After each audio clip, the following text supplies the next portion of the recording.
Hey, y'all. Hey. We are here on the scoop. I'm going to let Q fill y'all in. She does that. Yes. So, welcome. I know this kind of might throw you off a little bit, but we're trying something new this fine Tuesday on Ladies Night. We are welcoming you to the Scoop Radio Show Music Free because we have really good content tonight and we want to go on and get on to the nitty gritty. Here at the Scoop, we are interactive. We want you to share your thoughts with us. We've got some really good content tonight, so we are very interested in what you've got to say. From the news to our main topics, all the way on through to closure. So to do that, we'd like very much if you would follow and comment on the Scoop Radio Show live feed. That is the one that we are sharing, we meaning Kellz and I, and hopefully you and yours. But that is also the feed that we will be able to share your comments live in action on the air. So please share that feed, regardless of whatever watch parties you may see throughout the next 2-hour time frame in my flight attendant voice. Also, there might be a time that you see a poll pop up on the screen. The poll is going to have a question and there's going to be some little multiple choice answers. When that happens, you will also see a little button pop up in your comment section. That button is going to resemble like a chart or a bar graph. Go ahead and click that button and then you will see the question and your answers pop up. You can then select your answer and it will then populate on the screen. When that happens, your vote has been counted. And thank you for your participation. But you also, to participate in that poll, you must also be following the Scoop Radio Show live feed. I believe that's it. We've got a really good show planned for you guys today. We've got a guest, Ms. Jameka, coming on to discuss responsibility in posting and sharing your thoughts and views on the internets and things like that. We got Sass N Sage. We got Hot Topic. Y'all, we got Hot Topic. And it is going to be, right? So for sure, stay tuned because we've got a really, really good show for you guys. How you doing, Kellz? I am doing great. Oh, this fine Tuesday. Good. Oh, we're trying to stay warm. I'm like, winter is trying to push on through now. Yes, let us have some time. Let us have some time with fall. We've been waiting on this so long. All in the mix, cock block and fall. Like, let us have some fall for a little bit. Block and fall. So you come on through, Jack. Chill out. Man, because it is. This morning, it was a tad bit on the nip side this morning. It's a little nippy right now. Well, I'm in the house. I haven't been outside in a while, but yeah, I'm gonna take your word for it. Yeah. So, yeah. Other than that, ready to have a good time with y'all tonight. Stay warm. Let's do it. So, that is my bad. So, is the news. Y'all know we like to keep y'all informed about what's going on in the world every now and again. So, let's start with the first story, the about the census. Hold on. We're going to start about the census. Most of us know that the U.S. Oh, I'm sorry. What's going on? Yes. I am scrolling trying to find our current live, and I just realized we might not be live on the Scoop Radio Show page. Are you broadcasting on the? Yeah, it was on the Scoop Radio Show page. It was. I keep clicking and it's not. I see someone commenting on it, but it's not. We got nothing. You see? Oh, I don't know. I saw your watch party. Are you as Win? Are you live as Win on Facebook? Sorry, y'all. This is real live troubleshooting happening right here. Maybe that's what it is and what I gotta do. Log in on Facebook as Win. I am. Okay. Not on the phone, on the computer. So I need to share the link on the Global Drive Network or the Scoop Radio Show page. Maybe. Because it shows where he's got a link. We've got a girl. Listen. Well, the notification came up, so that's why I was like, it had to be on there. Yeah, and I'm looking at it, but it just says it starts at 8 and it should start soon, but it's black as can be, baby. Oh, I mean, it may be behind. It may be behind, but I don't know. All right. Yeah. Sorry, y'all. Rolling. We tried. But yeah, my live says the Scoop Radio Show is live now, and I can see the picture and everything. I can't. Okay. Sorry, y'all. I'm sorry, y'all, but I was trying to make sure y'all can see what we needed to see. Apologies. Go ahead. Y'all let us know if y'all can't see. So if it's black on y'all end, let us know. Yeah. We don't want to be having blackout the whole show now. Okay, sorry. Go ahead with the news. I'm sorry. Anyway, it's time for the census again, the United States Census. There's going to be one going on in 2020. I thought this would be interesting to talk on the. Somebody mentioned and says they see us, so we good. Okay. I heard some people talking about it on another talk show, and I was like, I knew it was coming up, but I kind of forgot about it. And they were just kind of they wanted to bring awareness to our culture because they were saying that sometimes the numbers for African Americans or anyone of African descent is not often counted because people think it's a conspiracy. They think the government gets the information, and actually they have rules in the census. Now I don't work for the census. I don't know if they follow. They have rules that said they can't share this information with police, with government officials. I mean, it has a whole list. So I think we need to talk about it and kind of get some awareness about what the census really does. What do you think? Do you know much about the census or know the process or have heard anything? I do not know a lot about the census. I do remember back in, I want to say, I just had Nasia. So that was probably 2009-ish, maybe. Was the last one. Yes. Yeah, okay. So then, that's about right then. We lived out on the north side, and there was a census happening then, and we did participate. They came to the door, a little yellow piece of paper or whatever, and they asked the questions, and it was really quick, in and out. It was not an invasive situation or anything like that. So I don't have any apprehension around the census. But with our climate right now, I can see why there might be mixed feelings for some demographics as to why they may or may not want to participate in the census. But I think the benefits far outweigh, and I can say that from a privileged perspective, so to speak. But I do think that there are benefits that come with participating in the census, especially if you live in an area that is highly saturated in diversity. If you got a lot going on in your area, you want to participate in the census. Yeah. And another point to make about the census is that that's how they set up the lines for school districts, for even for a popular vote.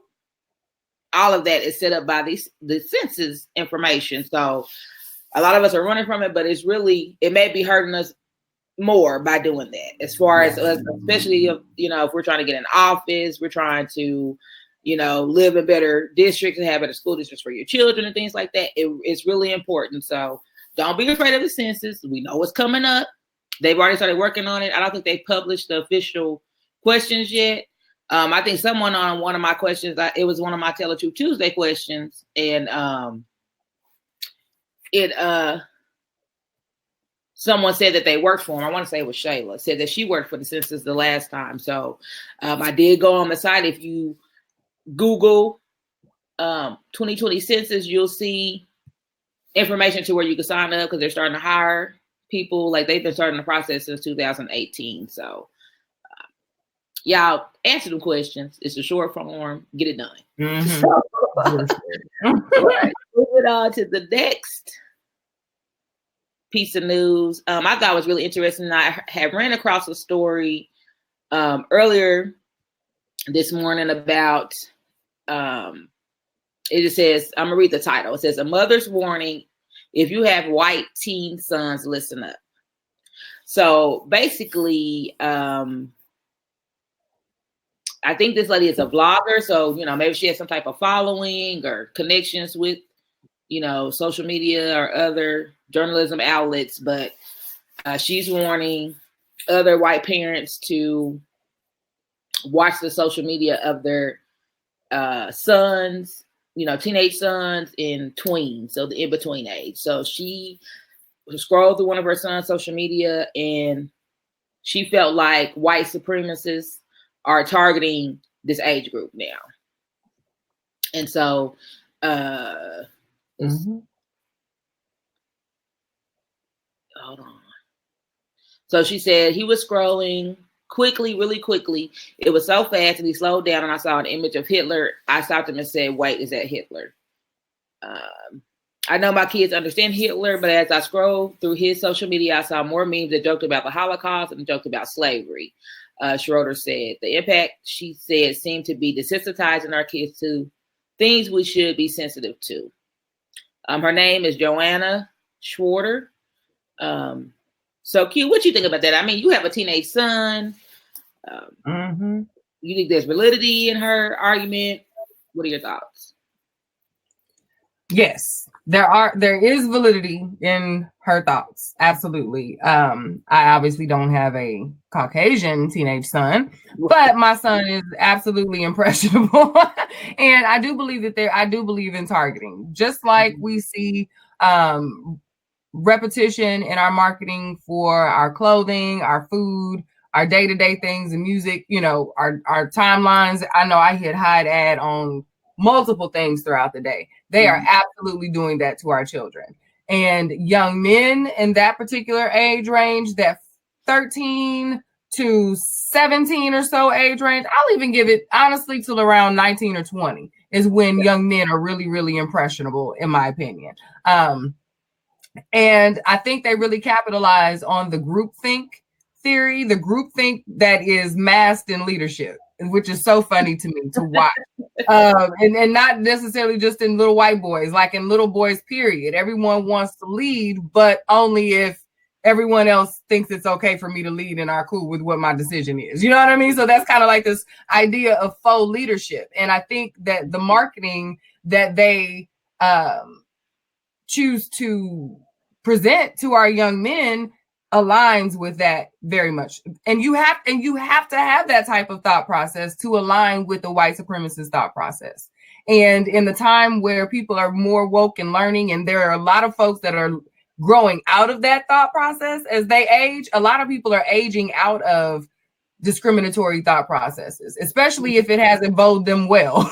Like if you've been one of those folks who's been riding the white supremacy coat all this time and you ain't really no further along in the game and you 40-something years old and you still riding that train, you might be like, you know what?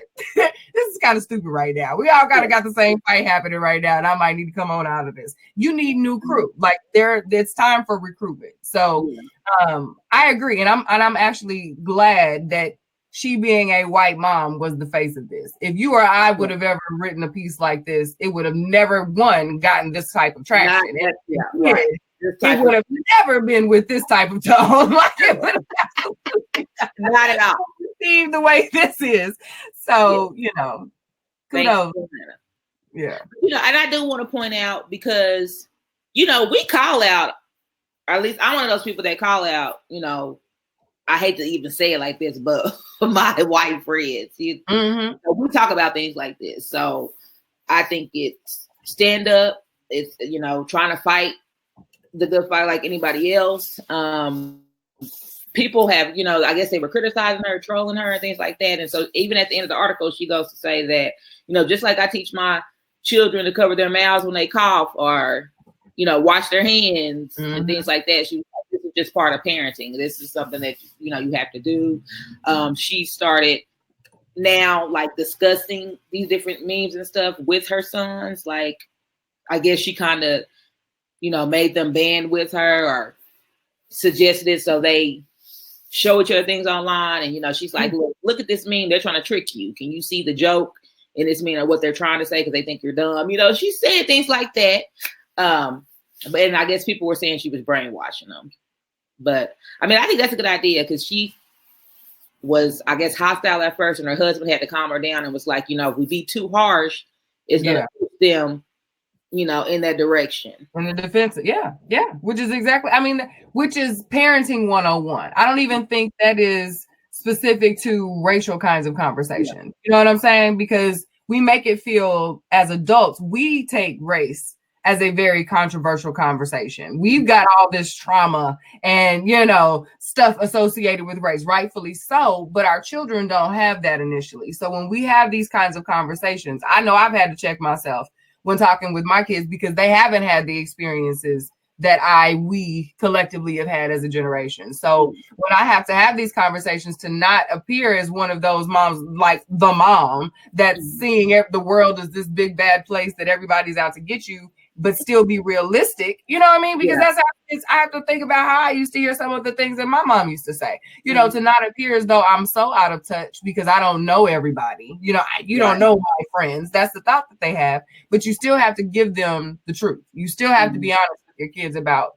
what's really out here. So I actually respect her emotion, even in the initial outrage and her wanting to go ham, because this is something you're supposed to want to go ham. It should piss you off that kids are susceptible to becoming hate mongers. You know what I'm saying? Like, and that unknowingly against all of your better judgment, all of your better parenting, because this is hard. You know what I mean?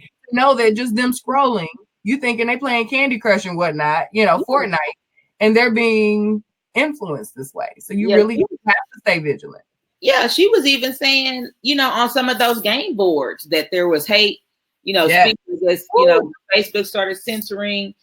They started looking towards these game boards and these different chats for the games now.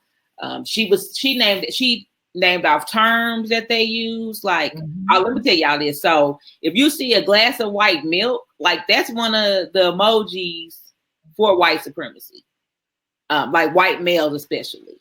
The emoji of white milk. And I guess they said there's an emoji with the bowl cut.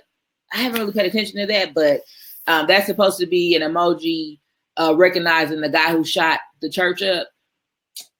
So they got some stuff going on. So I'm like, parents, y'all gotta get with it. Get on top, stay on the lingo. Y'all got to stay on it. Y'all got to help us. Again, we respect her. It's real out here. Y'all know how social media can influence. So I thought I just talk about it all night. And like you said, it's good that she brought it to this platform because it wouldn't have gotten that far if any other culture, anybody else would have said it. So she did what she was supposed to do. I want to go ahead and give you a little shout out while I go to this next story. That's it. I can get to it. Can someone please tag me on the chat? Tag me on the live on real Facebook. Somebody just at Keela Willis on the real live that the actual show is happening on, please. I don't know what's happening with my app, but if y'all could get your girl caught up, I appreciate it. I want to interact. Like, hold on, now I won't let me tag you. Like, it's hating. Being hated. Right. So that brings us to our final story for the news. It's about, I don't know if y'all heard about it, but a politician has been caught yet again with racial slander and more slander, like hate speech in the public office. Why won't you let me? Hold on, y'all. I gotta get Q in here. This is going to be real. I'm just stuck out here. Like I'm out here. It says you're watching. Ciao. I don't know. Moving on. I'm there in spirit, child. I'm there in spirit. Hate speech. So the headline for this article. Yeah, the headline for this article says Tennessee Republican says a queer running for president is as ugly as it gets. County Commissioner Warren Hurst made homophobic comments about Pete Buttigieg and claimed white men in America have very few rights. I'm just gonna stop there because I'm gonna let Q go ahead and start this good old conversation off. And I'm not gonna probably respond how folks think I'm gonna respond. I know Way is watching this and cracking up like, woo. But no, I'm gonna shock you. So this is so ignorant. Now, listen. Exactly. Hey, y'all know how I feel. Y'all know I'm an ally. I have nothing against however you identify. Y'all know that, okay? What I will say is the level of tactlessness that is being displayed in our political arena right now, the level of you just have no sense to like, where is you talk about out of touch. So that's kind of where I'm going with it. That is the frustration that I have with his comments, because if you are trying to evoke, there's a small group of folks that's really, really, really going to touch with. And when you say something like this on such a grand stage, you putting yourself out there. And I just thought this was just so stupid. Just so stupid. However, I feel at the end of the day, personally, I was just like, what? But again, it falls right in line. It falls right in line. I want to bring his picture up. It's not. Right. And I really wasn't shocked. I'm like, this picture looks so gosh darn dumb. You know what I mean? Like, yes. The AF. I just wish I could put this picture up. Y'all can see how silly he looks. So the things coming out of his mouth, the picture says it all. You know, a picture for words or whatever. Yeah. This is complete. There's no way to cover this up. There was a LGBTQ rights group that has taken up the charge. Of course they have. Right. All right in line, of course. Let me see. I'm trying to think. I was trying to find the name of that group. Can't think of it right now. But they're not playing. They've already called. They're going to protest the next, meeting town hall. They're calling for his resignation. The city his constituent group or whatever, they've already released statements like, we don't know. Yeah, you need to get on that. Get your boy. Who's man with it? They want to know. Like, we don't know Warren Hurst. We don't know him at all. So it's not looking good. I hope they make an example out of it. So shut your mouth. Yeah. Like, shut up. If you can't say something nice, don't say nothing at all. Right. Now he look like he's about 102 years old. I know you know the golden rule with your old. True. I mean, but that's just real, because like, this isn't even a matter of your policy at this point. This is just a matter of, well, it's not even political. I don't know. This was just rude. You know what I mean? This is something you say, if this is how you feel, you say this at your dinner table. You know what I mean? You say this in a certain group of folks, but like, you are in charge of policy. You are a government official in 2019. And I'm hoping he planned on going out. This is him going out with a bang. I'm hoping, because he's absolutely going out. Look, Hurst's remarks made during a commission meeting about whether the country should become a gun sanctuary set off a controversy in one of Tennessee's major tourist areas. Sevier County is home to Dollywood, the Dolly Parton theme park. If you don't sit down, who you think going to Dolly Parton theme parks? Who you think going there? Like, you just like messing up the game. Yeah, everybody. Now, Dolly gonna have a comment. She coming next. I don't know this dude. I don't know him. I ain't got nothing to do with him. Now he got to get on out of there. He got to get out. Dolly gonna be like, keep your name out my mouth, bro. Like, get out your mouth. Keep my name out your mouth. I mean, I just can't believe you did you forget you was on camera? I mean, I told you he do look like he about 102. He does look up there in age. Oh, baby. They give fewer and fewer dams. That's true. Maybe he forgot what day he's in, but that still goes to show that, you know, the level of racism is okay, that has come back to this, that's creeping back into this nation. This is a good example of it. To me, anybody that's that type of politician or official that should be the last thing coming out of their mouths. Anything discriminated against any party or group. Like, are you kidding me? Yeah. They gonna show them. LGBTQ. They not playing. They got time. It's still too many Democrats on the stage. They don't even have nobody to really back it. They got time. They about to show you too. Damn. Like, And Buttigieg has already made it to the stage. So it's not even like they wasting time by wasting time with him or with that whole fight, because he made it to the stage for the next debate. So it's not like he's even, Castro's the one that they talking about getting ready to get off the stage.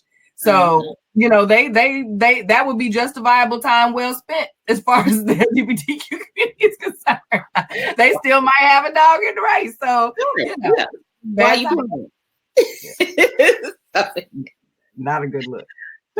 Anyway, we gonna wrap it up after laughing at the craziness that happens to follow some of our politicians. We're gonna move right on along to. We got the Money Mentor bundle. We got to get our ad in there. Oh, we do need to we can't get in all the trouble. We can't miss music and the ads now. Like, let's not get in all. We will never take another day off. We can't. It'll be like, y'all don't lost y'all mind. Anyway, the news is brought to you by the Money Mentor birthday bundle. Y'all know the Panda did turn 40, and so with the celebration of his 40th, he has created a Money Mentor birthday bundle. These are classes, like financial classes that can help you, get rid of debt, how to budget better. I think there's a couple of things in there for kids, right, Q? Remember that? Yeah. Oh, Lord, I done pushed the picture down. Okay, anyway, I done lost the photo. But you can get that Money Mentor bundle by, you can inbox any of us. You can go to Winfrey Burst the second. Make sure you go to the second and you can message him, or you can find the link to his Money Mentor page. Let's see. Yep. I think it's 12 classes, 13 classes for like $40. So it's real reasonable. It is worth it. Yeah, he gives you the entire. I think you get the full shabam. With that. And listen, because see, Win will never. I think we got time. Win is never gonna really just give y'all. We're gonna brag on Win a little bit since he's not here, and he wouldn't allow us to really do this while he was sitting here looking at us. Listen, when you get this bundle, okay, you are not only gonna get the materials, like you're gonna get. He's sending you the documents where all you got to do is copy paste your information. Boom, boom, boom. It's there. His inbox is going to be open to you to get the information that you need. If you got follow-up questions, Win. This isn't some new person who done paid for an ad that says he's going to push you to your best credit life. This person. Win is going to give a doggone, because I want him to be able to run an ad because I care. He is actually going to care about your credit and what it's going to take for you to not only make instant changes, but long-term mindset changes. So, like, I've learned things. I know Kellz has learned things, even in the fact that she's in this arena. Like, this is her kung fu. I know he's taught her as well. So, don't sleep on the fact that you just think, he's going to drop this in a post every now and again. It is worth you spending money to get the documents, to get the actual things sent to your inbox that you can actually put to work. Don't wait for the post. He ain't gonna put the post because we ain't gonna let him put the goods on the page. Okay, you gonna have to spend the coin to get the goodies because it is so. I want to, like you said, I want to throw this in there. Those debt letters, bro. I know y'all hear about them debt letters to get that credit cleared. It's some debt letters off of this package. If people charge you $500, you get this special $40. Yeah, that's all I gotta say. Some debt letters. The dead letters are in the package. Yes. Okay, now we can carry on. Now, thank you. So, I know I didn't even. Yeah, we didn't get a picture of Hot Topic. We just gonna go on and sit it down. They're gonna be able to figure it out. They're gonna be able to put their imagination to it. Yeah, so Hot Topic is next, and we had a little ditty there. I mean, it was cracking. The post was cracking this morning, but one of the members, I want to say it was James, one of our very active members. Shout out to James, Mr. Hensley. Yeah, James Hensley posted a picture of a young couple. The young lady is 19 and this young couple got married, and her husband is the ripe old age 36. Is it 36, 39? What 39? Yeah. One of them. Late 30s. Oh. Old AF. Like. Right. For a 19-year-old tail. But yeah, go ahead. And oh yeah, it's already approaching 100 comments. People going in on it. Yeah. So the young lady sitting in his lap. I mean, we just talking about the fact that she's 19. Remember, she's 19, and he's 36. I'm gonna go ahead and start with. We're going to start with Q before we get into the comments. Mm-hmm. So yeah, 19 is grown and all, but I'm not good.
We might have lost Q. I'm sorry, y'all. I'm sitting here waiting.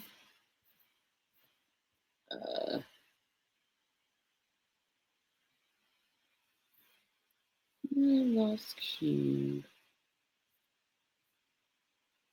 We'll get her back in a second. But anyway, so a 39-year-old man marries a 19-year-old young lady. I'll go to some of the comments. Let's see. I mean, one young lady says, I mean, how does he treat her? The very first comment. Oh, Lord. What happened? Sorry. Let me go to. Y'all see, we having some fun, some difficulties, y'all. You gotta bear with us.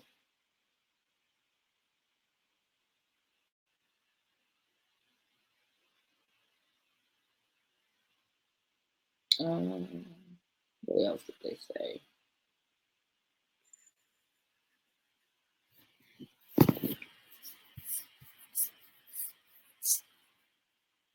There were some that said, you know, that these are predators, these type of men that, you know, get young women that are so many more years younger than them, that they try to mold them and build them into the woman they want.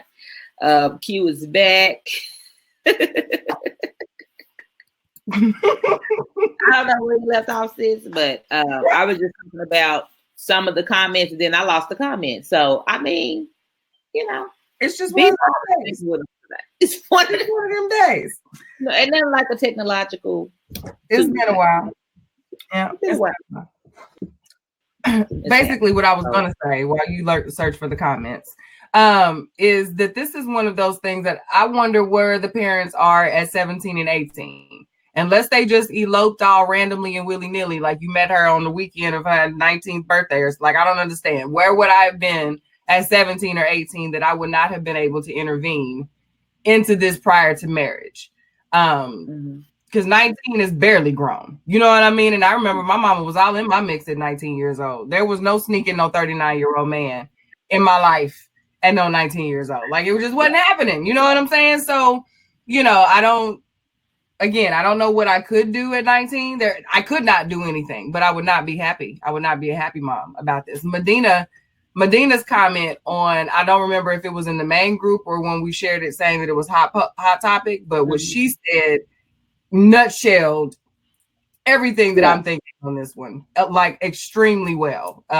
As far as how, she's grown and he's grown and she might even be mature. But the things that she needs to go through as a woman to prepare her to be a wife, all that, she needs to go through those things before she's prepared for a 39-year-old man. He's ready to settle. She has not even began to live her life enough to be able to be a wife for him at 39 years old. She's just not ready, sorry. We're not in the times where you got married right out of high. You know what I'm saying? Like when 13, 14, 15, like you were being bred to, that was how it went. You just got married and you went right on into the life, and the man, you went right into having kids. Now, that is not the times that we are in anymore. A 19-year-old girl is going to need some footloose and fancy free time. And she ain't going to want to do it with no 39-year-old man. That's going to be some problem. And my thing is, like, there was a couple of comments that alluded to the okay, if they getting married at night and she's 19, I mean, 9 out of 10, they ain't just no week, no couple of months romance and got married. They done started talking 17, 18. I mean, you don't want to go under 17, but to get married at somebody that older to marry somebody at 19, it just, there's some issues. Let me get to one comment I thought was interesting. This was on the it wasn't in this group, on the share post. It says from Robert Jackson. I read something about this. The theory was that older men mentally stop maturing at the age of the woman he pursues. It's why they get along so well. The problem ensues when the woman matures and the man is stuck in the same young mind frame. So the relationship ends and the man finds another young woman to start a relationship with. And then he goes on to say, since they're married in this situation, then, maybe it'll work out for the best. No, I think that gives more potential for it to become abusive because of that age and wisdom and stature factor. Like, he is absolutely correct in that. I think the fact that he has stopped as far as maturity has the potential, because then folks will be on my head talking about all older men who we younger girls is waiting to trap them out. Not what I'm saying. But a man whose maturity and emotional level has stopped at, say, 19 years old is, once the woman passes that point, he is then going to still behave as though he is a 19-year-old man mentally, but he's only going to have 40-year-old plus allowances, assumed maturity and respectability and all that. The world is going to assume that he has the maturity because of his age. You know what I'm saying? So that gives a lot more room for all kinds of toxic behaviors to happen. So that a 19, 20, 21-year-old young woman, because I'm assuming now she's grown out of the 19-year-old, she's evolving. She's now 24, 25, somewhere around in there maybe. And there's still a level of confidence and strength that you've got to get to be able to push out of that type of situation.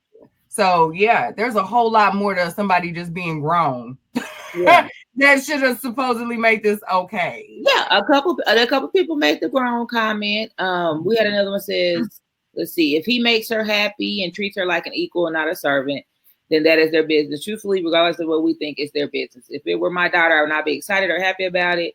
He has lived and she hasn't yet, but she is legal and consenting. So again, their business. And so, I understand that. I think that when you see 19, most people kind of be like, okay, I may not call the cops today, but let's right. But like I think you mentioned in one of your comments, the fact that there's teen on the end of that name, I just can't get it out of my mind that dating anyone in the teens is acceptable when you're twice that age. Yeah. I think being twice someone's age is years are further apart the younger you are. Now, I think someone did mention, like, if she was 38 and he was 55, or I was going there too. I mean, that's different. 38 to 55 is still 38 years of life. Right. compared to 55 years of life. You still had the opportunity to have your heart broke, you know, pay some bills, lose some stuff, regain some stuff. You got some more skin in the game than at 19. Your whole mindset is different. So yeah, that, you know, the numbers are the same, but the experiences are vastly different. And that's what you have to think about, the experiences. I mean, you can't get past that. And I can't get past thinking, and it's crazy, but my mind automatically goes to that, like, okay, when you were 19, she wasn't here yet. Like, come on. Like, you done doubled up. Like, you literally doubled up. Like, what are you doing? Like, you can, I can't condone this now. Again, if they got married after she turned 19, it really wouldn't be much you can do. You can just, you know, express your concerns. Let's see. It says, it wouldn't bother me as long as he's treating her good. My cousin was 18 when she married her husband. He was almost 40. He treated her good. He died last year after being married almost 40 years. So I thought that was another take on it, because we know some people who that's happened to. I remember working with the lady. Shoot, I think I was just 18 or 19, and she was saying how she had married like her dad's friend, and she was 20, and he was like, you know, in his 50s when they got married. And I mean, they had been together for a while, because she was, you know, she was like 35, 40. He was getting older, but, and you know, he was old at that time. And, but he was still, jazzy and snazzy. But yeah. And they had been married a long time. And I mean, even when she used to tell us the story, it used to be like, so like, you might have called him uncle. Right. And see, you know, it's funny. The reason why my face is changing like that is because I don't know if you've seen them here lately, but there have been more stories and shows have been highlighting the child brides and how that happens more here in regular old American families than we ever gave it credit for. See, that's one of those things, that one of those little traumas and terrible things that we like to hide here in America, thinking that it's one of those third world country problems where they sell their baby girls off.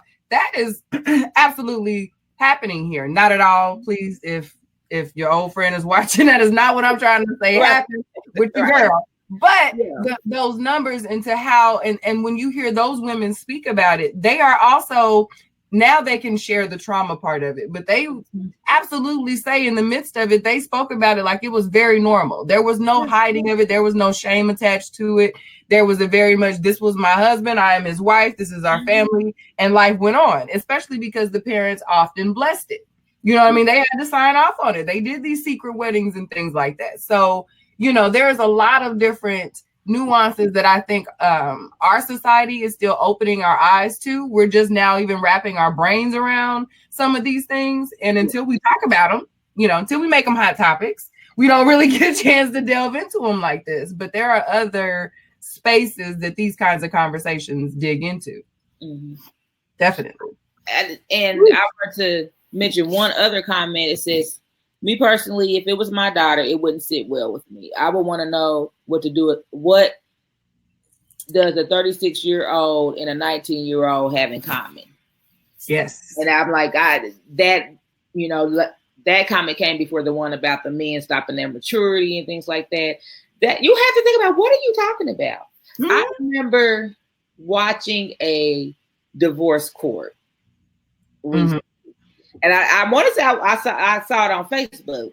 And it was actually the other way around. The young man got married when he was 18 and the woman was in her late 30s. Because he was only like 23, 24. She was like in her 40s. Like and they met, like she even admitted they met when he was 16. We was like, but she didn't know. What is he talking about at 16? Yeah. And you are interested in enough to 34, something like that. No. What in the world is a 16-year-old high school student talking to you about at 36? So it is happening more common. I mean, this has been this year that I saw the episode, and everybody was like, "It's just Like, especially if you know teenagers. Like, if you know a 16, 17, 8, like, you know what they talking about. Nothing. They not talking about nothing. Nothing at all. Like, they haven't lived a lot. Like, and I love teenagers. Y'all know I love me a teenager. I feel I was one of them awesome teenagers that had a lot to talk about. But when I think back on it and the way that my thought processes have changed, I wasn't talking about nothing at 19 years old. Nothing that should have enticed a 40-year-old man to want to be intrigued with me. And I would think the same thing with, especially in the vice versa. You know what I'm saying? Especially for a young man to a woman. That's even further further out there for me than it would be on the flip. Because if he's 16, he sure ain't talking about nothing but what a 12-year-old would talk about. And it should be enticing you. How did you not know he was? How did you not know he was 16? My friend Crystal on the comments, Crystal is me and our sons play basketball together. Okay. And she says, girl, my child is 16 and I don't know what he's even talking about ever. I was thinking as soon as you said 16, me and Adrian got a 30-45 minute time frame on this topic. Okay. Because otherwise my eyes start to glaze and I'm like, son, bring mama back. Help me come back to the middle because mama, you losing me. Okay. He cracks up because he gets it. I don't speak that language. So being 36, there's no way. 35, 36, there's no way I could call my son my man with that level of conversation. Ain't no damn way.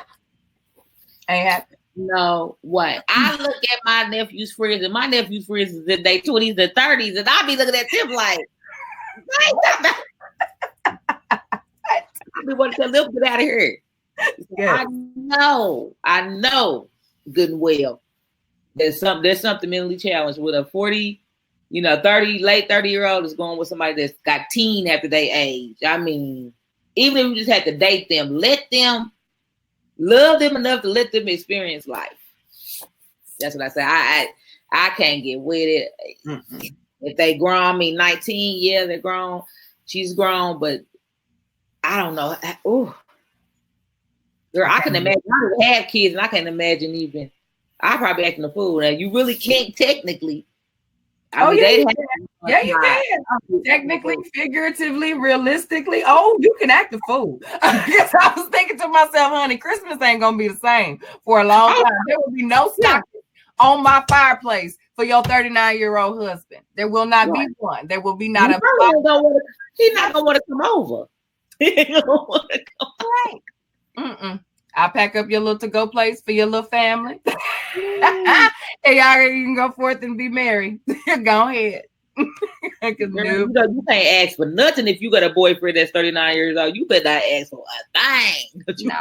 Adrian ain't gonna be well with that. Your brother ain't gonna like your daddy, none of them uncles, cousins. It's not gonna be a comfortable Christmas for you. You don't want to come to my house for Christmas. So, right. Before we get I wanted to show the poll. We don't really show the polls. I don't know if y'all know the little poll thing came up, but y'all can go ahead and participate in our poll so we can see what y'all think about this topic of the 19-year-old young lady getting married to the 39-year-old man. That's enough. Let me see. I think we got time for a couple more comments. Yeah. Look, someone says, I personally think it's gross. Let's see. Some people says, I think it's gross and wrong in theory. He doesn't look and probably doesn't act. He doesn't look and probably doesn't act 36, so they're probably more compatible than not. But it doesn't mean that it's right. They're referencing, for those of y'all, because we didn't share the photo. The man in the photo does look pretty young. Like, I'll give him that. He has swag. Mm-hmm. Like, there's some style about him. He does not look like he's pawpaw. He's not a pawpaw, okay? But still, he's 39 years old. Like, it's one of those things you still have to compare. We should have got that picture on there. I apologize for that. They can't even go out together. Like, she can't even get in the same spots that he can get in. She can't even drink. Yeah. Like, what are you going to do? You going to slide? She got to bring a big purse, a big clutch, so she can have a water bottle. Like, what are you going to do for her? You can't make a toast at the wedding. Yeah. Like, there's so much wrong with this. So many questions. Let's see. We have now James did come back on the post and he brought up another area of the conversation, you said the question is, ladies, how many of you would be honest and say you've been with an older man when you were in high school? Say it again. He asked the question of how many women would be honest and say that they were with an older man when they were in high school. I didn't date older when I was in high school, but that honestly, I don't know if that's valid today. Mm-hmm. And I'm going to say why. I don't know if we thinking that it's okay to date an older man in high school as a high schooler still is valid as okay or acceptable when you're an adult now and recognize how that's not correct. There's a whole lot of stuff that teenagers think is what should happen. You know what I mean? And that you would be happy to stand on your soapbox at 15, 16 and say it was okay. But at 30, we know that made no sense. So yeah, you thought it was okay then, but you would not, there's no excuse for it now that you've lived a little longer and understand what that meant. You know what I'm saying? Like there's a difference in that. Yeah. Yeah. And I think, and when I did, I'll say this now. Oh, I ain't gonna say that. But the other story I'm thinking about. There's one time I can remember I like lied about my age or whatever, and he was very respectful and stuff. But when I think back on there, and I had an older cousin that, she cussed me out up one side down the other. That's all it took.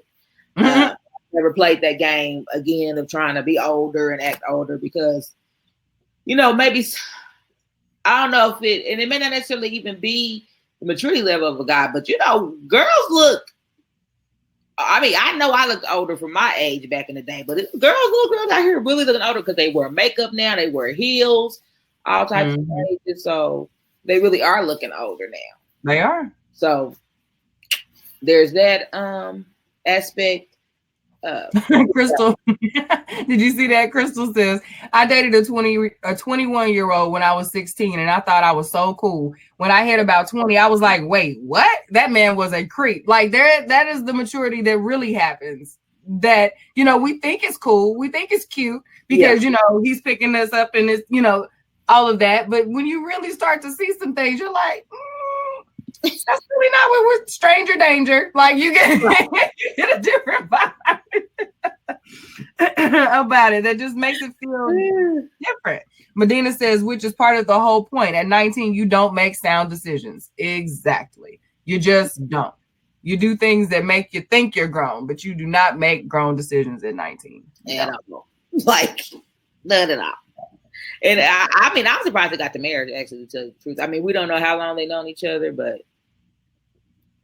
now I did, before we wrap it up, I did want to talk about one comment because there was a gentleman that called out the ladies on the post and said that there's a lot of hypocrisy in the answers.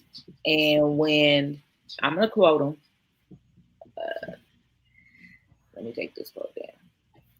When he, they asked what you mean by that, he says, if he met her at 19, they've been messing around since she was at least 17. Now, not the same. It's the same thing R. Kelly was doing, messing with girls that age into adulthood. Why is one okay, but the other isn't? I just want to say, I don't know how many people were still defending Robert. I told you I'm not calling him no parts of the K word anymore. But he slides his way on in these conversations, don't he? His way on in these conversations. I mean, I don't know. Maybe he saw something. Maybe this particular scooper saw another post or people commented. But I think most of the majority of people have both said this is pretty wrong. Yeah. But I think a lot of people, when they heard 19, they did kind of dismiss the fact that if they're getting married and she's 19, it probably started before 19. More than so. But to assume that it happened before she was 18 is a stretch, because we've known folks who've gotten married in a few months, in a few weeks, or whatever. So at 18, she yeah, right, Crystal. At 18, she is legally grown and can consent. So even if they met at 18, it still does not change the fact that it is creeper behavior. But we can't, for this scenario, assume that she was underage, which would then make it okay for the R. Kelly scenario to be true. We can't just make that okay to fit the scenario. Like, if that was not a fact given for this hypothetical situation, we cannot impose that in this hypothetical situation. Yeah, I mean, but like I said, my mind kind of went to that. Even at 19, I'm even thinking at 18. You know, a lot of people turn 18 in high school. Like, yep. I mean, it just kind of, you know, it's creepy.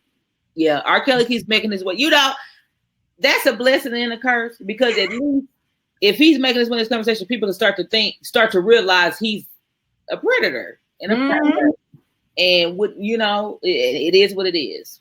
I mean, it took me a while to let him go, but yeah, he's a predator who sings pretty songs, pretty predatory songs. Right. Like pretty predatory songs, both figuratively and literally. Y'all know how I feel about the aura. So I know. Look, on that note, we're gonna go there, wrap that on up. I was trying to see if I had any results from the poll. I don't think it's showing me anything yet, but y'all need to remember that Hot Topic is always brought to you by Curvy Kitten Clothing, where self-reflection is perfection. You can get Curvy Kitten attire at www.curvykittens.com. I want you to remember, as always, that Curvy Kitten is more than a clothing line. It's a movement to show women that loving themselves, no matter what size they are, is the foundation to loving each other. So we do still have the sale going on for the LU inspired long sleeve hoodies. I'm a Curvy Kitten, but I still royalties. Get you one. Yes. With that. I do have a few on hand. I have a couple of orders going out, so I ordered some extra. So yeah, get with me. Hit the inbox, hit the website. We'll try to take care of you. We know homecoming is this weekend. So yeah, y'all literally have like a day to let me know if you need this shirt, and I can see if I can hook you up. So yeah, that was your Hot Topic. Y'all join us next week for another Hot Topic. Move back. Get back. Sorry, y'all. I got a new son, and he is over here licking me. Okay. Sorry, I am chatting with Jameka, getting it together. So before we move into our next segment, I want to slide in my first ad that for the Word on Wednesday. I forgot Wynn gave us notes on what the Word on Wednesday topic was going to be. The Word on Wednesday happens he goes live at 7, correct? Yes. Is it 7? Okay. The Word on Wednesday with Pastor Winfred Burns Sr. happens tomorrow at 7 p.m. right here on Facebook. You can follow him on his page. He goes live on his page, and he is going to be covering First Kings this week. So he is continuing his series on that. So be sure and tune in on tomorrow with Pastor Burns so that we can continue covering that. And as we get ready, yes, Kellz, she is. She has the link. So be sure and link in with Pastor Burns for that on tomorrow. So now I want to go ahead and get into my ad as we get Jameka on. Elegance by Design is my company where we are all natural hair and skincare. Elegance, thank you. Now I'm all thrown off. Healthy hair and skin is our priority, but a beautiful you is always our specialty at Elegance by Design. I specialize in all natural hair and skincare products that are awesome for your entire family. You can create awesome perm rod sets like this here with our products. So I'm super, super excited to share them with you. You can get them at elegancebydesign.com. Hey, sissy, I see you over there looking cute. Okay, so before I introduce you to this gorgeous girl that you see over here in your corner, I want to go ahead and give you her deep, because when we bring guests on, we want to make sure that we are providing you with folks who are experts in their field. And this here sister is one of those experts. So I want to give you her bio before we go ahead and get into this convo. Ms. Jameka Lewis has a bachelor's degree in international studies from Langston. She has a master's degree in library and information science from Texas Women's University. She's a former curator and head of special collections of the Black Heritage Center of Langston University. Currently, the senior library at the Blair Caldwell African American Research Library in Denver.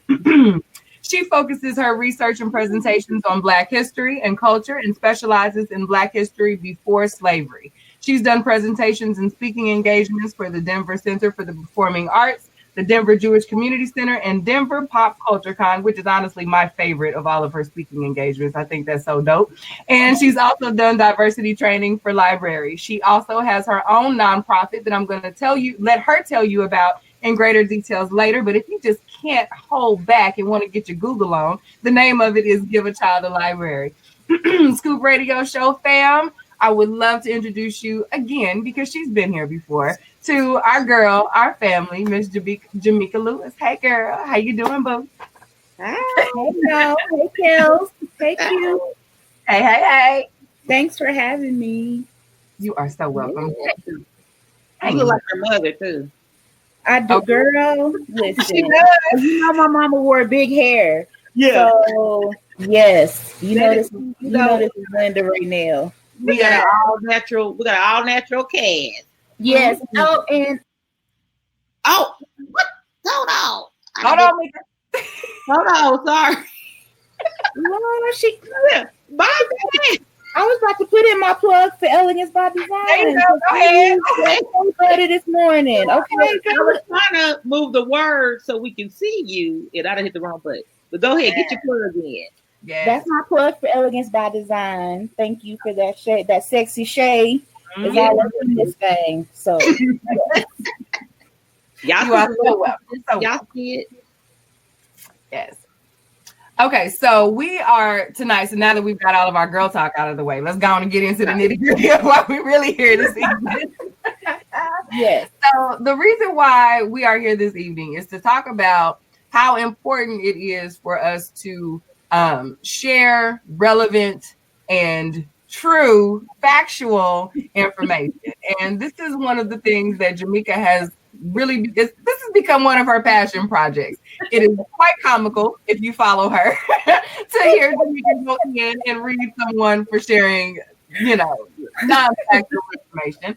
But, at the root of it all, there is a lot to it. There is a reason for it. And for someone who has basically built their career on knowing how to find factual data and the importance of sharing factual information, I think it's really cool. So tell us a little bit about what it is that you do and why it's so important to share factual information. Yes. So I don't even know where to start. I've been on these internet streets for a long time, and I've seen the good, I've seen the bad. We're in the age of information, which is great. There's access to all kinds of information, which is fantastic. As a librarian, that's what we want. Yeah. But on the flip side of that, that means you have access to bad information or false information too. And information spreads. It spreads like wildfire. And so I started this quest when I kept seeing people posting about Willie Lynch. And I'm like, and y'all know me for a while. So y'all know when somebody brings that up, like my eye gets to twitching. I'm like, yep, this is her eye twitch subject right here. I'm like, can we not? Like, so, but it to me, it's so important that we share the right information. Our history, Black history, is so rich. It's so vast. Like, there's so much real history out there that we don't need to share fake Black history. And no, Willie Lynch was not real. He never existed. He never wrote a letter. He did not map out a plan for slavery. He was not real. Like, he could not have written anything. The letter was written in the 1970s by a Black scholar who did it as a social studies science project. Mm-hmm. And he wanted to see how far and how fast this was spread. And it did. So still spreading. It was still spreading. I'm like, can y'all stop? You have people like profiting off of it, like, oh, let me put together this Willie Lynch syndrome presentation. No. Yeah. How? No, I'm sorry, but no. Yeah. And I think it's just we're not comfortable with calling out white supremacy for what it is. Mm-hmm. That's why it's easy to ascribe these things to Willie Lynch. It's easy to pinpoint a person versus a system. Mm-hmm. So let's stop calling white supremacy and all the effects. Stop saying it's Willie Lynch syndrome. Stop saying that. It is white supremacy, and it's okay to say that. Yeah. So what else in recent propaganda has, been fictitious that we all, or a lot of our constituents, keep bringing up? Oh, good question. There's lots of things. Okay. I wish I could have put the pictures up. Okay. There was a picture going around of a young Harriet Tubman, right? Okay. And come to find out, it wasn't her. And come to find out, the young lady who it is actually has a really incredible story. Like, she was adopted by royalty. So she became royalty, like one of the few Black royals, like, to be known as royalty. So when you say that's Harriet Tubman, it's like, no, this young lady has an incredible story on her own. Mm-hmm. And like, you can Google young Harriet Tubman and that picture still pops up, and I'm like, come on, Google. Let's get it together. Listen, I love Google as a librarian. It's a great resource. It is. But as much good stuff and factual stuff is on Google, there's probably 10 times as much fake stuff. Yep. So you got to be careful. But that's one example. Another one. Okay. Now this is her thing. You can tell. I'm sorry. Okay. So it's been circulating for years that Missouri had a N-word hunting license, right? Mm-hmm. Have y'all seen that? It's like, it looks old. It's yeah, weathered paper. Yeah. It just happened to hang on all these years. Folded up and worn just enough. Yeah. They laminated it in the 30s. It's tattered and worn, and all in the 1890s. Girl, because Harriet Tubman picked one up on her way through Missouri and had it in her pocket, right? Yeah. They swiped it from Willie Lynch's back pocket. Yeah, it was his license. Yeah. So, I mean, I hate to be the bearer of bad news, but that is not true. That was actually, which is pretty sickening, it was a party favor that a guy made for his personal party. Mm. Yeah. That's one example. Another example. Another one. Okay, we've seen the statues that are underwater of the Black people that are holding hands in a circle, or the people who they say are Black holding hands in a circle, right? Yeah. And it's been said, well, that was a dedication to those who, from transatlantic slavery. Who made it? It wasn't that. It was. They dropped it underwater on the slave trade on their way over here. Yeah, because we were casting slaves back then. We wanted the likeness of slaves in the water, holding hands at that. Yeah. No, that was the artist actually heard that description was going viral, and he did like an interview and set the record straight. He was like, "No, You know, this sculpture represents all of humanity. He actually has a series of underwater sculptures. That's his specialty. And they're absolutely beautiful, but they don't have anything to do with slavery. And why do you, I mean, I know we laugh and we joke about it, and like even as you mentioned in the beginning, that our history is so rich that we should want to share the correct thing. But what do you think makes us want to share this? I mean, what is it that makes people want to share without? I think it's a lot of reasons. I think people always want to be, the everyday person wants to be seen as an expert, right? So if you are all of a sudden stumbling on all this, you know, supposedly deep stuff, and you the first person to share it, and then you build up a following, people are like, oh, that's so dope. Like, that's great. But then it's like, but it's not. I mean, because, you know, and I always say this, y'all know I say this, when you have influence, you have a responsibility to be accurate. And that's for historians, that's for scholars, that's for pastors, when included. Yeah. When you are in a position of influence, when you're an educator, you have a responsibility to be accurate because people are listening to you. And we're always taught as Christians, we're not supposed to lead other people astray. So we should actually want people to know our accurate history, and make sure we're not leading people astray. I think people don't understand the impact. And I can give an example. So I'm the manager at a library that is a library. It's a Black research library and a museum. It's 3 floors, okay? So we have high school students who come and they want to do a tour. So I was doing a tour 2 weeks ago, and we were talking about segregation and everything like that. And one of the students, we talked about lynchings and how white people would have a full-on like picnic for these lynchings and would take pictures and like make postcards and all kinds of greeting cards from lynching pictures. And one of the kids said, yeah, because picnic means pick a nigger. And I was like, but it doesn't. Like,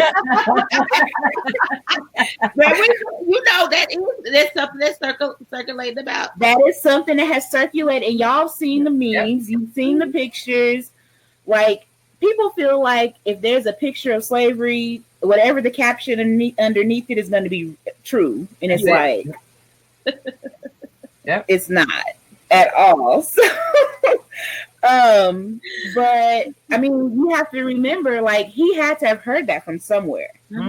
So when and you're most spreading, you're that confident to say it in the library. Absolutely, in front of a Black historian, like he said it too, like he was giving the tour, and I'm like, nope. And I mean, I'm an educator. I know how to correct somebody without, you know, making them feel bad. And I said, no, hun. I said that word was around long before slavery or anything like that. I said that has nothing to do with it. And he was like, oh man, really? And I was like, yeah.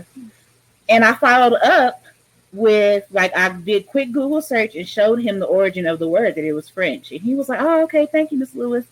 You know, you can correct somebody when they're wrong in a way that doesn't make them feel stupid. But we just, I mean, as people in positions of influence, we have to make sure that what we're putting out there is true.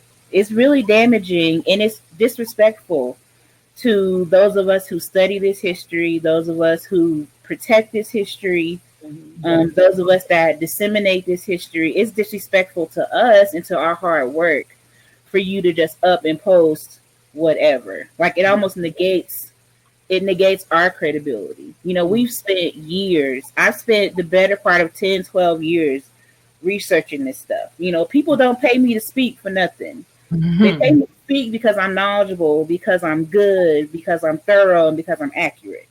But I put that work in. So your Google search doesn't replace my master's degree. It just doesn't. I'm sorry. You know, your Google search doesn't replace the fact that, you know, I know how to search out reliable primary sources of information. So, yeah. I want to say, and I don't want people to hear her say that and think, okay, well, everyone doesn't have a degree. No, everyone does. But what she's saying is when you find someone or when you know that there are people out there that you can pull on for those resources, use those people for that resource. Like if he's already done the work, don't argue back and forth with someone, not just Jameka, but in general. If you can find someone, if you've been able to find someone who provides you factual information, it does you no good to argue those facts instead of just take that information in, learn from it. That's the whole point. And most folks who have dedicated lives to education don't really pride themselves in making people feel small for not knowing. Like that's what they want to educate. So share that information. Please. Yeah. Please. Like, use your resources. Like Black librarians, we're unicorns out in these streets. Like, we are. Like, my profession is like 96% white. Mm-hmm. So, if you have someone who's knowledgeable and who's passionate, I don't mind. I take email questions. I take questions on my Facebook. I don't mind that. And I have to check myself to make sure that I'm not wording things in a way that makes people feel some kind of way if they, posted something inaccurate or have told me something that's wrong. Like as an educator, the first step to educating someone is building trust. Yeah. So you won't trust me. You won't trust what I say if I belittle you off the bat. And that's not me. I'm not going to do that because I want to bring you in. And the more times I bring you in, that trust builds, and you're gonna, realize that I'm a trusted source, and you'll understand that what I'm saying is true. Kellz, you had a question? Yeah. The question I was gonna say is like, what are some of the trusted sites to like fact check? I know what's the one everybody uses? The Snopes. Yeah, Snopes, and it was that's probably it. I know it's a couple. Snopes is a good one. Facebook actually has a really neat feature now that if you see a news story or if you see a certain links posted, it'll do an automatic fact check for you. I've seen it. Yes. It's not so everyone, but it happens. Yeah. Yeah, it's so neat. So it helps to flag. Snopes is kind of my go-to when I use it. It's not very often. But there are lots of fact checking sites out there, and then there are fact checking sites that cater to specific categories, like political. There's political fact checking sites. There's history fact checking sites, but there's not Black History fact check, which is crazy. Well, that's a door you need to be kicking there. Boom.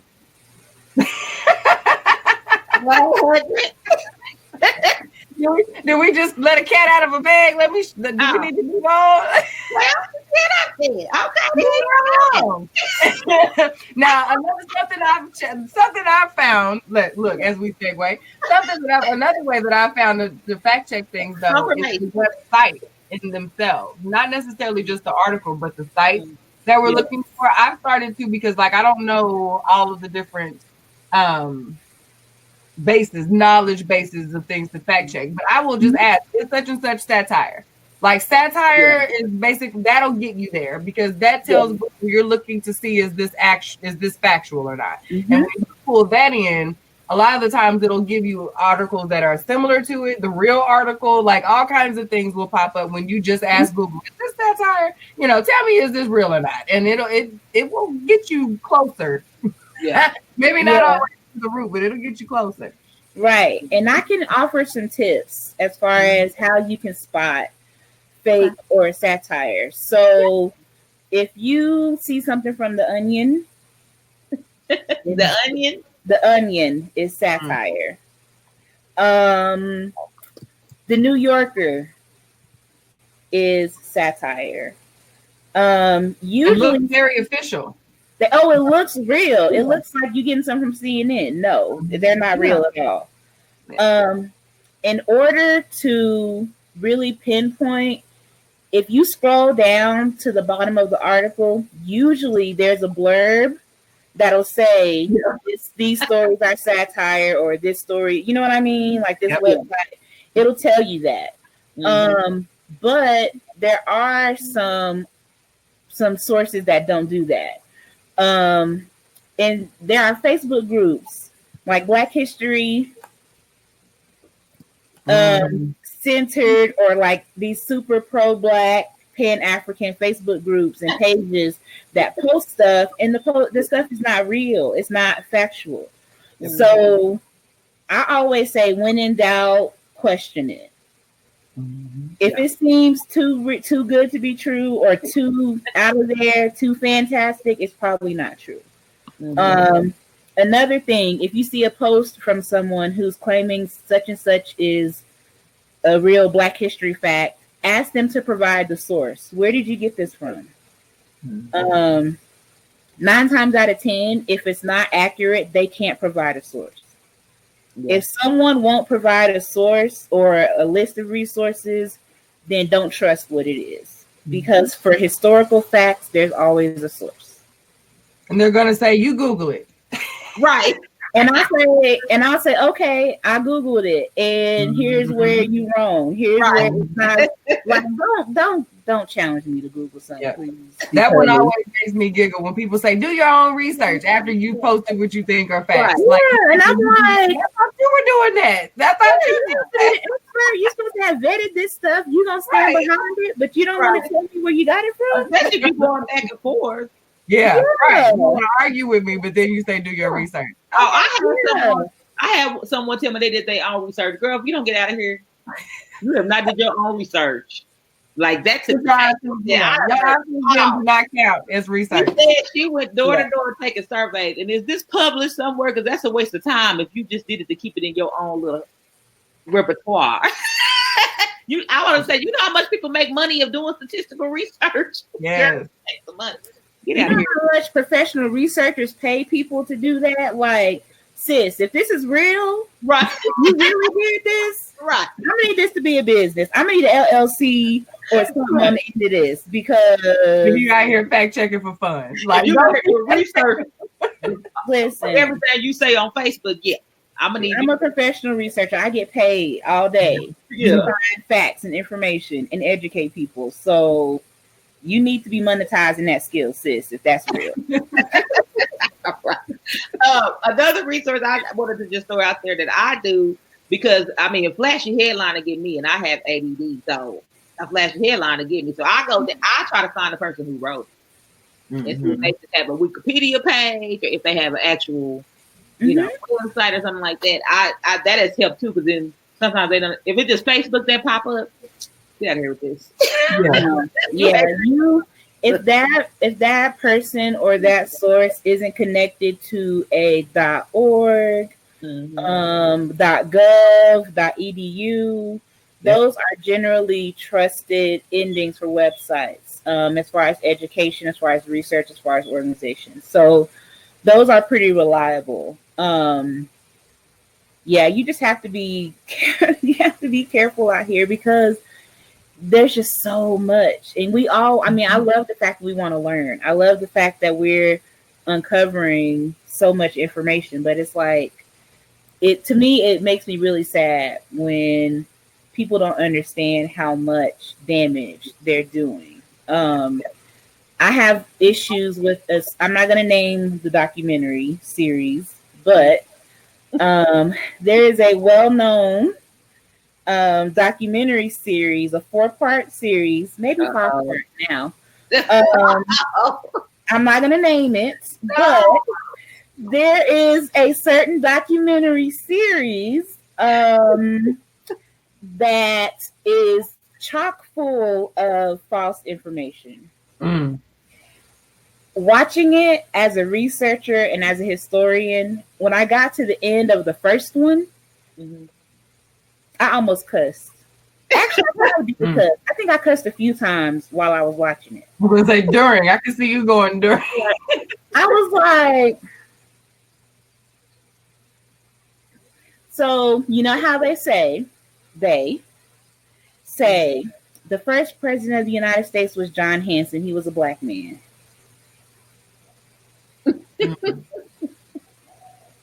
The other people. Not true. It's not true. Yeah, there was just so much in those series, and I was just like, and I cringe because my library circulates this series and it's always checked out, and I'm like, can we please not? But I can't do that because as librarians, we stand against censorship. So even if that stuff, I know that stuff isn't accurate, I still can't pull it off the shelf. Yeah. Because that's considered censorship. All I can do is, like, I've had customers who want to engage with me about the stuff they've learned or the stuff that they saw. And I'm like, well, actually, here, why don't you check out this? Or why don't you read this? And then they'll come back and be like, oh, Mr. Mickey, you were right. Like, that wasn't even real. That wasn't even right. And I was like, yeah. So I use that as a teachable moment. I mean, I give props to the producers of that series. They had a lot of people who I admire and who I respect as guests. But if you notice the series, if you take a look, the real information is given when those historians and those actors and those guests talk. But it's those in between cut scenes where nobody's talking and you just seeing pictures. There's a reason for that, and the reason is that information is not true. And I think this almost should be taught as a curriculum too, because of how they have those classes that take movies or different parts of social like things and chop them up to teach someone something. Yeah, like taking things like that for us, for our culture. I'm sure. I mean, it may go on in other cultures, but we know it goes on for us. We need to have something like that. It needs to be some type of curriculum put in universities that actually discusses that part. We know because we're taught some of that stuff at the university. So I think you could stand to even go in the junior or senior year of high school. Because we have to know that everyone's not going to college, but they're still mature enough to receive that information in a way that is going to stick. I totally co-sign that. I think it does need to be in, because our Black history, we all know our Black history is so low level that it doesn't even really quantify. Unless you are just in a awesome district that really does pour into and really, really provide year-round Black history, like it is a part of their culture. It is rare that you're going to find a Black history curriculum that is even one that's worth speaking about. So to have something as dedicated as what we're discussing here, that breaks these things down poignant and real and gives you just the raw what it is and allows for that discussion, I think would be great to start at a junior, senior level, and then you then level up when you get to that university level. You shouldn't keep hiding these types of subjects for the people who take interest. We don't know if we have an interest in it until it's provided to us. So I think we need to give that younger so that these kids can get a hold of it much faster. And with that being said, because I promised I would, and I'm so excited for this, I want Jameka to tell us about how she is helping the babies get a spark for learning about reading, researching, and growing their brains early. Tell us about Give a Child a Library. Yes, I founded Give a Child a Library 5 years ago when the Reading is Fundamental federal funding was cut. I worked at Langston at the time, and we used to get the RIF grant every year, and we would give books to children in that area.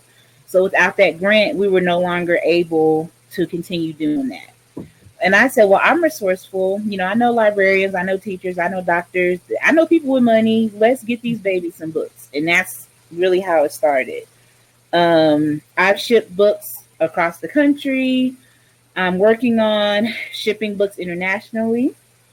But I do local events, schools, daycare, things like that. All the kids have to do is come, and they can get as many books as they want for free. Yeah. Nice. What types of books do you have? Are they donated? They're donated. They're donated, purchased. We do have an Amazon wish list. My donors, I have a really good core group of donors who've given since day one of Give a Child a Library. I can call any one of them and be like, hey, I have an event coming up. I need 100 books. And they'll purchase my Amazon wish list. So I'm really fortunate. I just had a donor give me $300 like a couple of weeks ago, just in order to replenish the books that I gave away at the last giveaway. So my passion, my goal is that every child who wants their own library in their house should be able to have one, no matter what their parent or guardian's socioeconomic status is. And I'm going to get those books to them. If they live in Florida, I'm sending them a box. I've also done starter libraries for teachers, because we know teachers don't get funding. They don't get a lot of money, and they're coming out of pocket. So instead of them having to buy books, I'll fund their classroom and give their classroom a starter library. One of my favorite things to do is I give the first library to newborns. And I love that. And if I'm able to, I go to the hospital and give the baby their first story time. So, yeah, it's so much fun. Like, that's rewarding to me. I just want to build, I want to build a generation of readers and learners and those who are passionate for knowledge. And studies show that children who have a library in the home do better in school. They score better on tests. They have fewer behavioral issues. So reading isn't just for knowledge. There's just so many intersections between education, reading, literacy, learning, comprehension. And Give a Child a Library is here to start kids off on the right foot. Okay, what's the website? We have a Facebook page. You can look us up at Give a Child a Library. We are on Facebook. And we do have an email address, giveachildalibrary@gmail.com.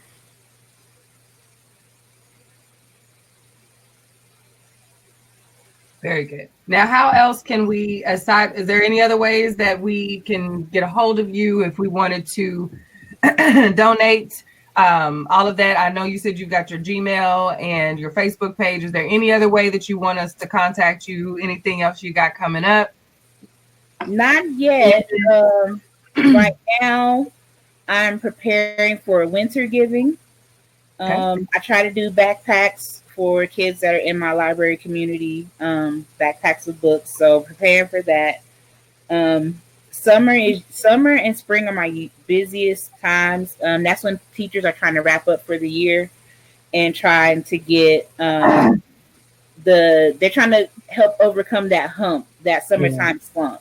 So that's when I most often come to classrooms or daycares to give children those books. What age group do you really focus on, or does it from fresh out the womb to graduating high school? Okay. Fresh out the womb to graduating high school. I have books, and I've done personalized reading lists. People can tell me what their children's interests are, and I can provide them a personalized reading list. I've done that for grown people. I'm a librarian 24 hours a day. I promise. Y'all don't let me sleep. Y'all don't let me take off the librarian hat. But I mean, we just offer so many services, with the teacher libraries and the newborn libraries and the personalized reading list. And it's a lot, but I love it. I wouldn't have it any. We just celebrated our 5th year. We reached 7,000 books given in 5 years. Wow. So, I know a lot. I'm very busy. And I thought moving to Denver, it would slow down. No. New babies to teach, new babies to read. Bigger. So what I would ask for you to do is, because I know that this information is so valuable, and I know that after hearing you, the people are going to want to donate and purchase from your wish list. So if you could, after the show, when you log off, if you could please come back to the live and share a link to your list, that if people are so inclined, they can copy that link, share it with their folks. If they know someone, they want to go ahead and donate, so that we can help get you ready for whatever it is that you are planning to do for your babies. Because I think this is dope. I can do that. Can I say something in parting before we go? Nah, you're done. No, go ahead. Go ahead. There's a quote that has been attributed to Harriet Tubman. The quote says, "I freed 1,000 slaves. I would have freed 1,000 more if they knew they were slaves." Have y'all seen that quote? Mm-hmm. She ain't say that. Who said it's this? Who said it's this? Right. Is that one of them hashtag unknowns out there? Please tell all your peoples when they post that on Black History Month that Harriet ain't say that. Yeah. She has lots of dope quotes. That is not one of them. And who said it? Did anybody? Do you know? No. It just said no.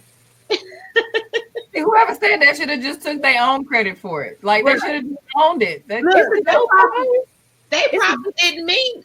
Somebody else just made that. Oh, I can said that, and they just put it out there like that. That's how it starts. That's how it starts. Yeah. Like that's how it starts. Seriously, people are like, "Oh, that picture is cute." Oh, well, I don't like Black Wall Street, or I don't like Black Friday. So let me put slavery on it. Right. This is why I don't like Black Friday, because the slaves were sold on a Friday. And I'm like, they sold us every day. Not just Friday. They did not wait for Friday. With no discount. With no, like, that Black Friday and slavery have no ties to each other.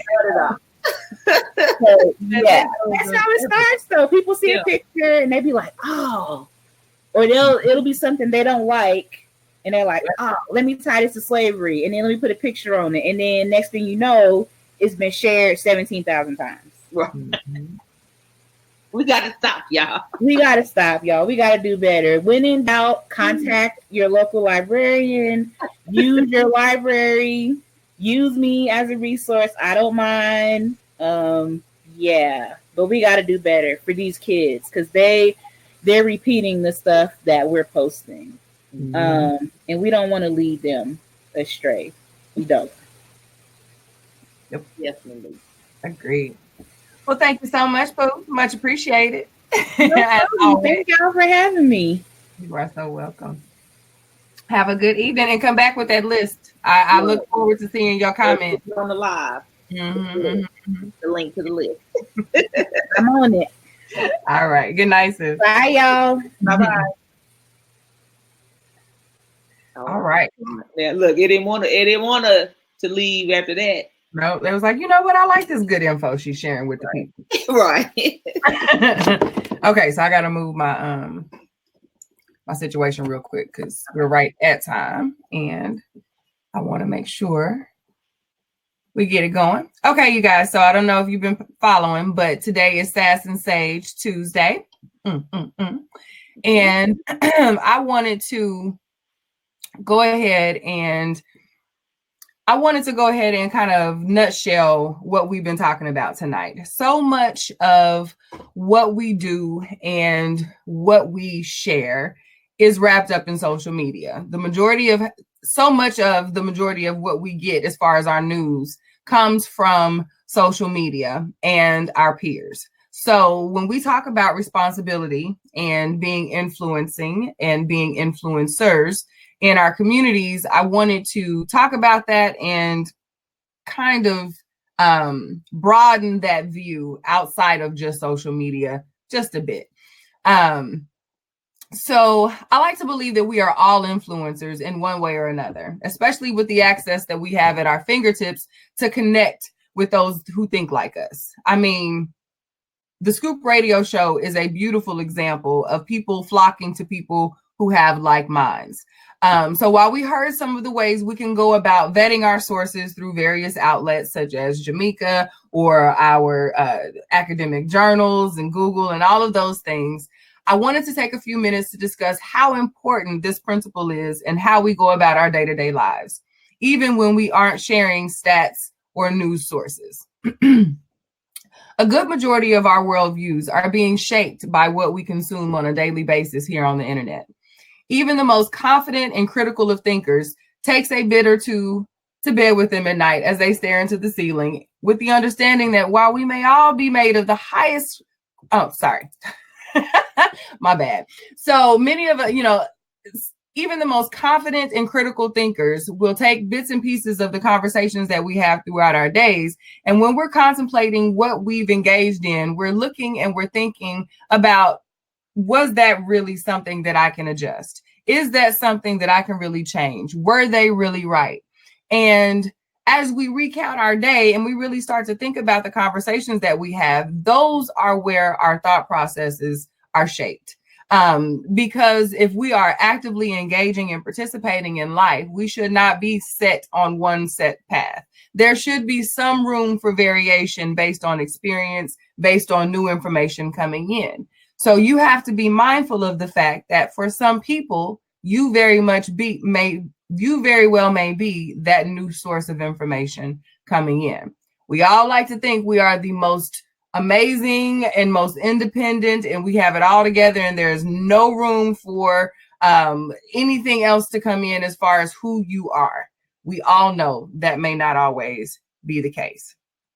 Being an influencer, mentor, leader, decision maker, whatever the buzzword of the day may be, requires a different level of responsibility than that of the influenced, mentored, or led. Whenever we put our thoughts out into the atmosphere for public consumption, we are unknowingly adding our piece to the puzzle of our society. Now, trust me, the level of corniness of my previous statement is not lost on me. I can feel the side eyes through the screen. I hear y'all questioning if here I come with this warm and fuzzy Care Bear stuff again. I'm not, but this is real. If you have ever taken a moment, and I know we all have, and just scrolled through your feed after some new celebrity has made breaking news, or after a new national tragedy or crime has taken place, and it is like clockwork. The posts get longer, the vloggers go dark for the day, and then it's content blast everywhere with the commentary and the backstory. Everybody has an inside scoop. Everybody has talked to somebody who has understanding that no one else has had, and there's facts and there's data and there's stats and there's bar charts, and everybody's got all of this information. We're piecing it all together. We feverishly get to work sharing our thoughts on the matter because the time is now. We got to make change. Social activists unite. Time for our voices to be heard. The people will not be silenced. All that jazz. Well, sorry. Me here again. I'm going to be the one to say it tonight, sugars. Sometimes, and honestly, most times, it would do us a lot more good to take a beat and assess the facts of a thing before we get to pecking and posting all willy-nilly like. Our posts and our rants are the things YouTube channels are being made of day after day. Our threads are being shared in rooms, in branding and writing rooms to provide a temperature of what the people want or how we feel. Our virility is being counted in political war rooms and on Senate floors as evidence. Sometimes proving our power when we unite and have a consistent voice with a clear agenda at hand. And there are the times it highlights our inability to be rational and think critically beyond the moment and our emotions.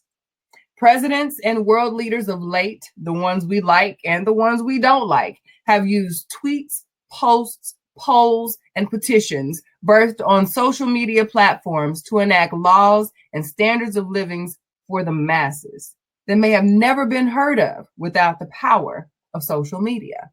So, to say or type it's just social media is no longer realistic when put into context. The reality is that our thoughts and views are a small part of a collective that is being constantly analyzed and assessed if we like it or not. There are all kinds of algorithms in place to capture our buzzwords and hashtags. They are tracking the likes and shares far more closely than you or I ever could in the midst of a work day or lazy Saturday afternoon, because, you know, we like to track our likes. This is what they do. The thought may have crossed your mind that this is a bit extreme or dramatic to assume that every rant or soapbox moment is being cataloged somewhere for future analysis. Okay, fine. I'll give you that. There may not be a conspiracy behind every post, but what you can't deny is that there are regular old folks who follow and friend us that are taking in what is being shared and weighing it against their philosophies on life, their experiences and biases based on their interactions, examples, the content that we share. Just because you don't get a comment doesn't mean that your information is not being committed somewhere. It is absolutely helping to shape the perspective of not just you, because I mean, we all know you couldn't really care less what people think of you. But what it is doing is shaping how spectators may view those that look, act, walk, talk, care, and share like you do, whether that's good or bad.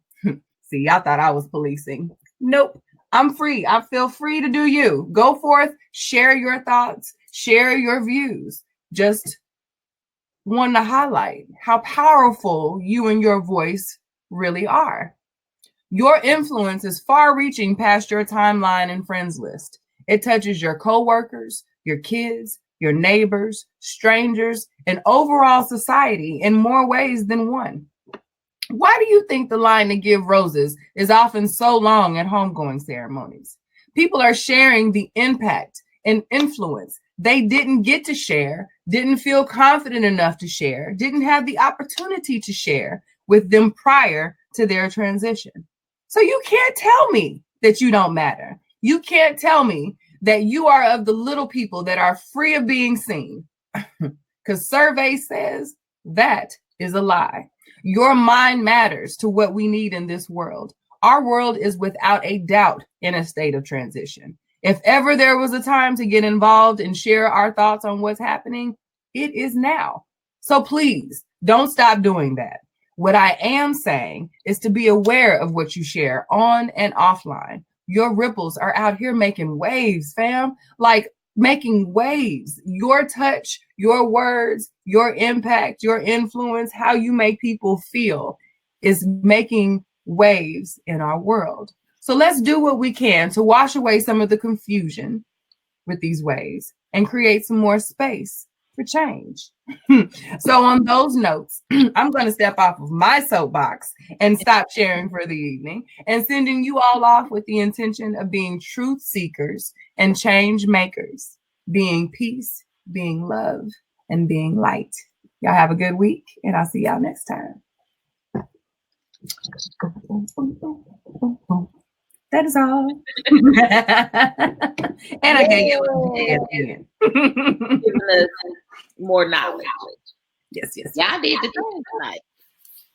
Miss Q and Miss Jameka trying to tell peoples about what we need to do as a people. I love it. Because we absolutely miss the mark sometimes. So often. So often. And like, I really want to, because this topic this week really hit with me because I just finished a class on critical thinking. Y'all have been seeing me post over the last few weeks about how much I've loved this class because it really shows us how we really don't think. Even for those of us who pride ourselves on being thinkers, like it's so easy for us to get caught up in emotion and groupthink and double talk and, you know what I mean, fear of conformity and fear of conflict. Like there's so much that we unknowingly allow ourselves to be a part of just because we stop thinking, we just won't think. And when you're a researcher and you just go to look for things, it really does. To me, it strengthens your, we know it increases your horizon. It strengthens even just your thought process to get back into thinking for yourself. Yeah. Saves you from memory traps. From like you said, just change the different changes in your life. If you learn something different. So if you stop learning, you start like when I stop reading for a while, like I feel like myself like dumbing down. Like you do. Your words don't mean the same. You start missing stuff. That's what I'm saying. Like I'll go back and read some of the stuff I type. I'm like, let me delete that. I don't even know what that was. Mm-hmm. Yeah. So yeah, it's definitely big, and we see it too often amongst each other. Even our generation, not only our culture, but our generation just. We get lazy with information. Lord, people can tell us anything. Yeah, because it's too easy. It's out there. It's too quick to say, yep, post. Yep. You know, the smartest people I know have shared some of the dumbest stuff I've ever seen put on paper. Like, and I think to myself, how, Sway? You know what I mean? And I've had to go back. I can't even put it on everybody else. Like, I've had to go back and after doing a quick search and delete some stuff because it looked good. It sounded good. Like the accuracy looked like, okay. Yeah. And then I find out, how you fell for the okie doke. Delete that real quick. Yes, and tell everybody who shared it, like slide in their DMs and tell them to delete it too in case they missed it. Because that part is what we miss. We don't often go back and tell other folks when we were wrong. And that I think will go a long way for us when we realize that we have given misinformation, have steered someone in the wrong direction. It is our responsibility to come back and say, y'all, that thing I said, I didn't mean to say that. that wasn't right. My bad. I had to learn it. Yeah, I had to learn that. And now I'm real comfortable with it. If I know I misspoke or said something wrong or didn't understand something, I would have to go back and be like, yeah, my bad. Yep. I learned something new today because, Each one. Right. Yeah. That's why I don't always speak real fast when things happen like that because I hate being wrong. Like, and I will own that.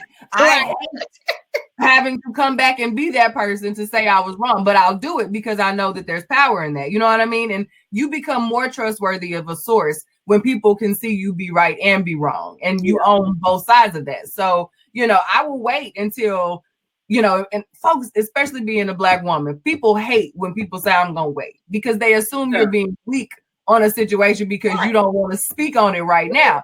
But if you've been around a little bit, you know that there is always another side. Even if that other side does not pan out the way you think it's going to, or you may have seen this side before. So you have a real good idea how that side's going to come out looking. Still, you have to allow that other side to show itself without you putting yourself in there because you are still responsible for that pre-influence. Because after the truth gets out, you've already evoked all this emotion with the lie. Who cares what the truth is now? Because the lie felt good. I got to do something with the lie. I can't do nothing with the truth. Right? It's boring now. So sometimes boring is better. Boring is safe. Sometimes. Okay. Well, yeah. I think we up on the hour. Yeah, we did good.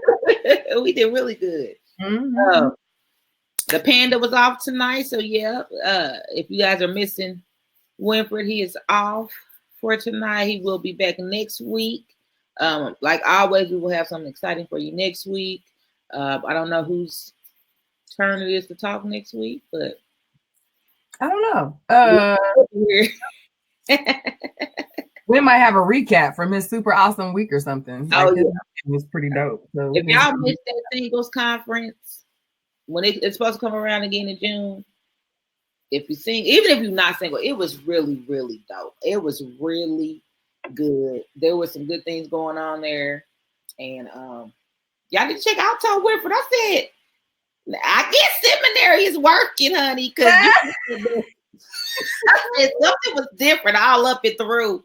Something different. So yeah, I'm proud of all my peeps. Good job. So yeah,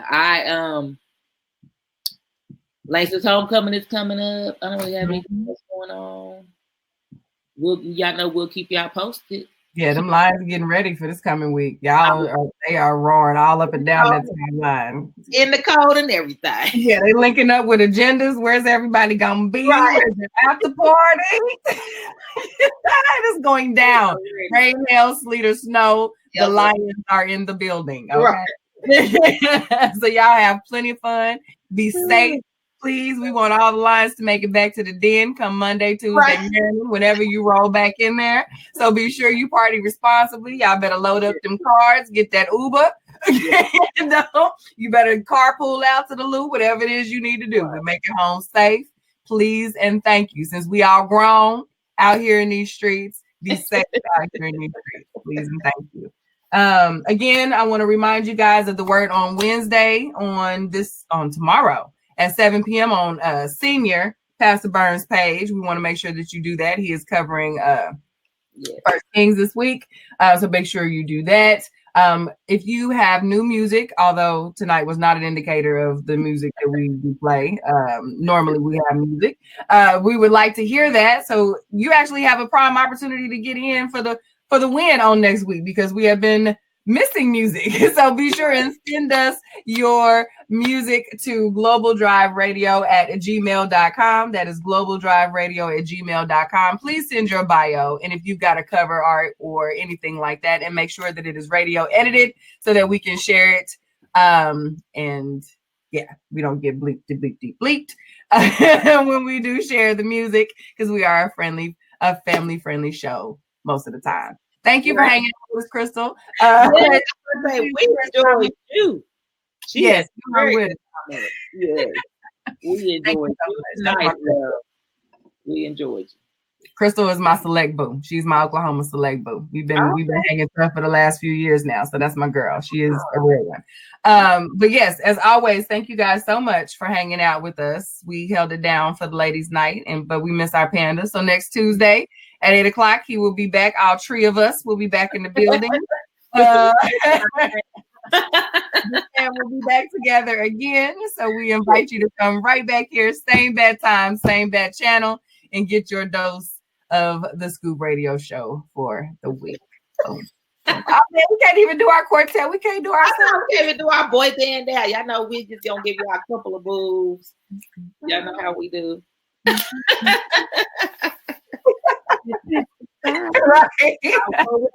Let's try. Look, Nia, I ain't gonna try it. I ain't gonna sing. That's why I you ain't heard me hum nothing. I ain't gonna do it. All right, y'all. Y'all have a good night. Bye-bye.